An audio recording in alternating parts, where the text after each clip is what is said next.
Most of us have figured out by now that transferring our life savings into a Nigerian bank account is a mug's game.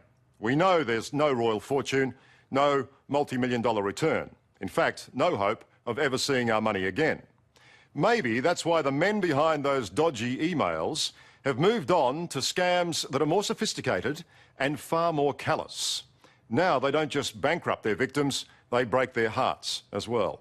So we decided to take them on at their own game. We set up a sting of our own, and it wasn't long before the sharks took the bait. In a luxury hotel room, we carefully set our trap with the help of experienced fraud investigators.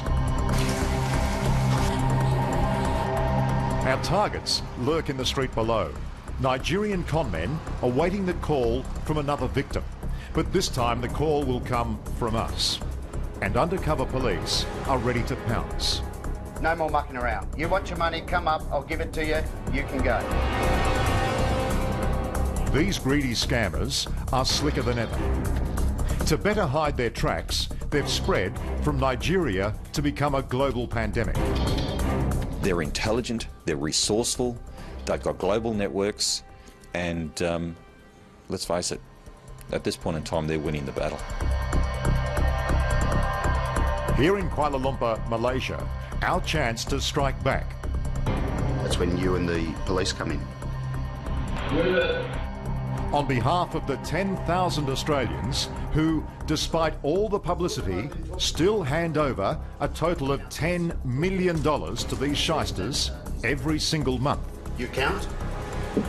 Oh, good afternoon. Yeah, we're from 60 Minutes Australia, and you seem to be in a lot of trouble. They're the lowest of the low. They're absolute scumbags, and they're a poor excuse for a con man.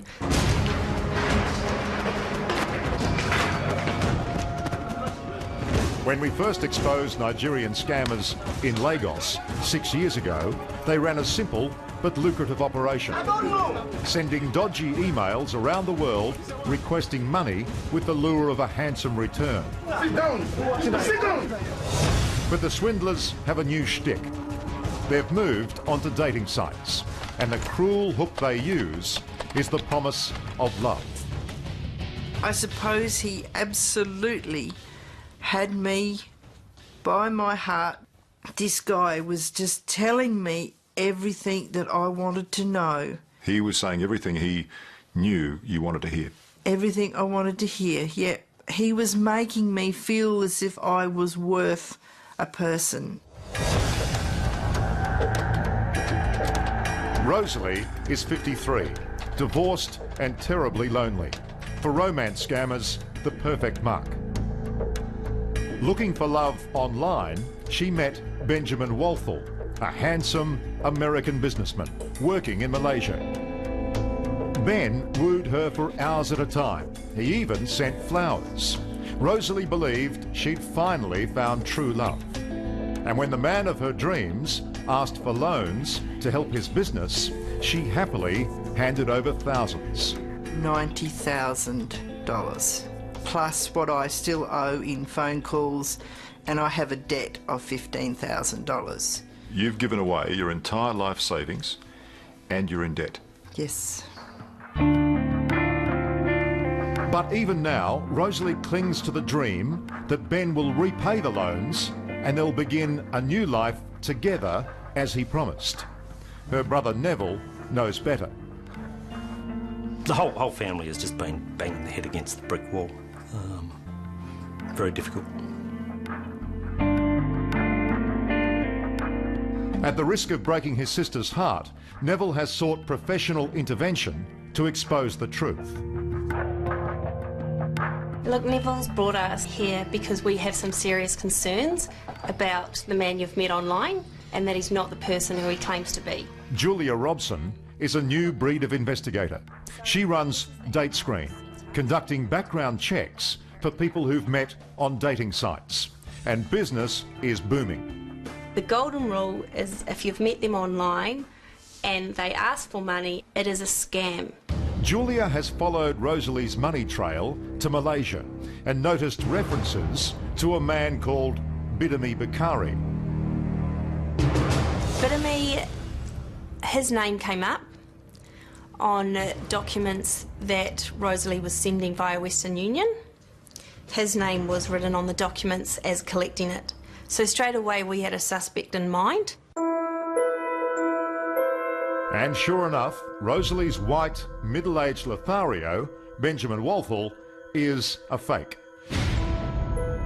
This is the man who's really been romancing her, Bidemi Bikari. His Facebook page reveals a champagne lifestyle in Kuala Lumpur, funded by the money he's swindled from Rosalie and countless other women. We'll find him, we'll track him down, and we'll prove to you that this person you thought was Benjamin Walthall is really Bidemi.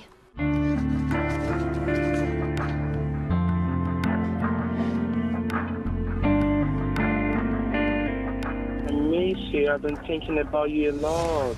Oh, I know. How was I can hardly sleep. And so, in Kuala Lumpur, we set out to take on this swindler at his own game. Julia poses on a dating site as Amber and befriends Benjamin. Well, I'm thinking, baby, if you can just send round figure of $20,000 so I can have some pocket money on me, you know. You did exactly what he does, created another identity and targeted him. That's exactly it. And sure enough, Bidemi comes sniffing for the easy cash. $23,000 that Amber has promised will be delivered by a business associate. Former Victorian undercover cop, Damien Marrett, is playing our middleman. We bought in the ruse that she had a friend, Jack, myself, who often travels through Singapore and Asia on business, and basically I could deliver the money personally. We've wired the room with microphones and hidden cameras. It's one thing to get Bidemi to the room, but for a conviction, we need the money shot. The moment he accepts the cash. We'll have a quick chat to him, show him the money, get everything we need on tape, just to show he's involved in the scam. And yeah, that's when you and the police come in. In an adjacent room, we wait, with surveillance gear, Julia, and a posse of Malaysia's finest detectives. Out on the street, undercover police surround the hotel. Sorry, mate, 23,000. I don't know about money here. 23,000 is a lot of money. But after repeated phone calls, we fear Bidemi is getting cold feet. Then finally, a knock on the door.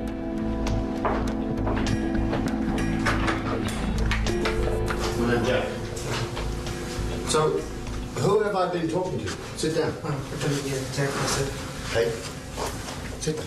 But it's not our man.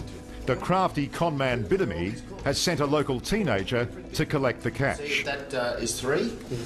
You count. Make sure.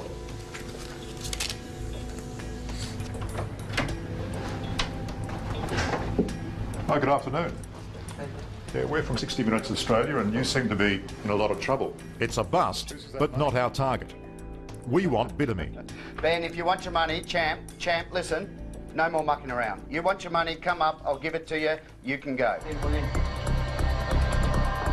So we take a gamble. We let the courier go, knowing he may run. But our hope is he'll lead us right to our main man.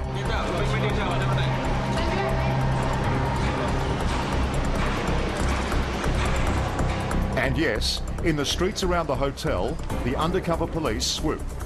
Bidemi and 5 accomplices nabbed.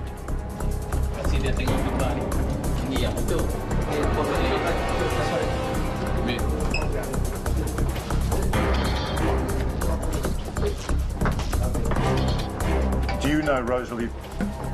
No, I don't, sir. You don't know Rosalie? Yes, sir. You don't? I do, sir. What have you done with the $53,000 that she gave you? You are the lowest form of a con man that I've ever met. The woman that I've spoken to, the pain and the destruction of their family that you have caused from this stupid little trick, all of you. Look at you. You're absolutely disgusting. The stories I've heard, I have no sympathy for these people. None whatsoever.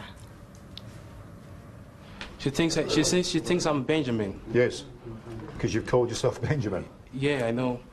Now, the moment of truth, proving Bidemi is Rosalie's online lover, Benjamin.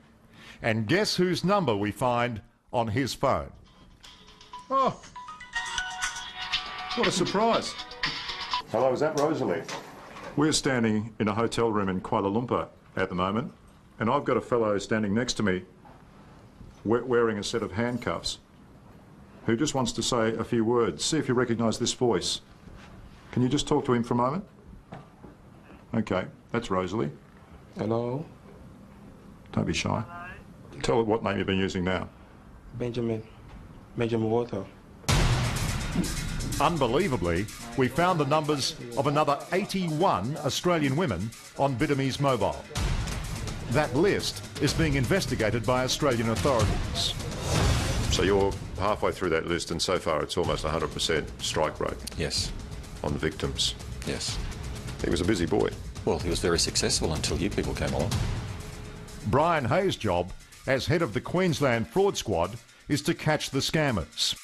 But he spends more time counselling their targets. You're not victims, you're survivors. You've gone through it, you've come out the other end, and you're not letting the bastards get it from you anymore.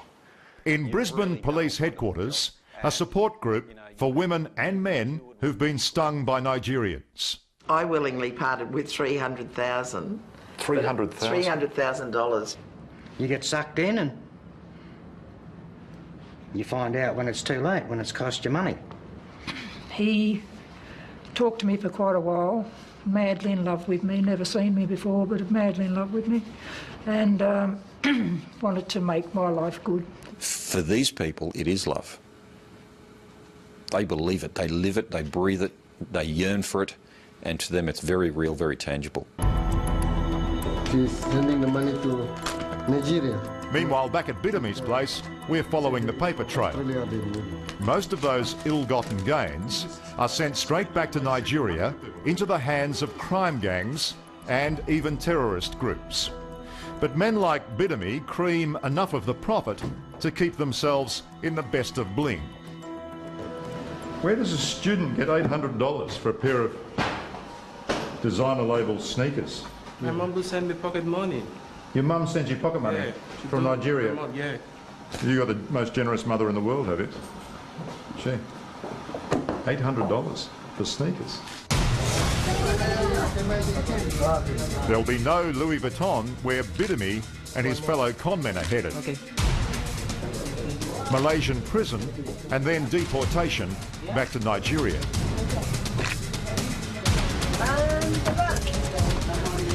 I don't hate him. I just feel sorry for him. I don't know how that a person can do that to someone who's just tried to help. And that's all I wanted, was to help him to get out of Malaysia. And he promised me absolutely a new life. These people are in a place in their life where they are lonely, they're looking for love, something... But does that make them silly? No, it doesn't make them silly. There's nothing wrong with having friendships and falling in love with someone online. That's not the issue. The danger arises when that love is blind. Rosalie's desperate heart made her ignore all the warnings. Even after all we told her, Rosalie had been back at the computer being wooed by a new man calling himself Richard. Rosalie, while we've been having this interview, we've checked out Richard Williams' email, and guess what? It's on a blacklist. He's a scammer too. He's not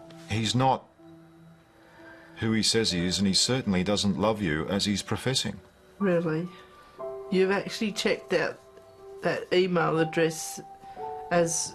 While we've been talking.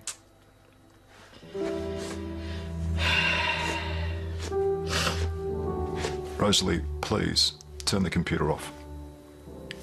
If you can't see the whites of their eyes, and they're not buying you a drink, don't talk to them. No one buys me a drink. That's the whole problem.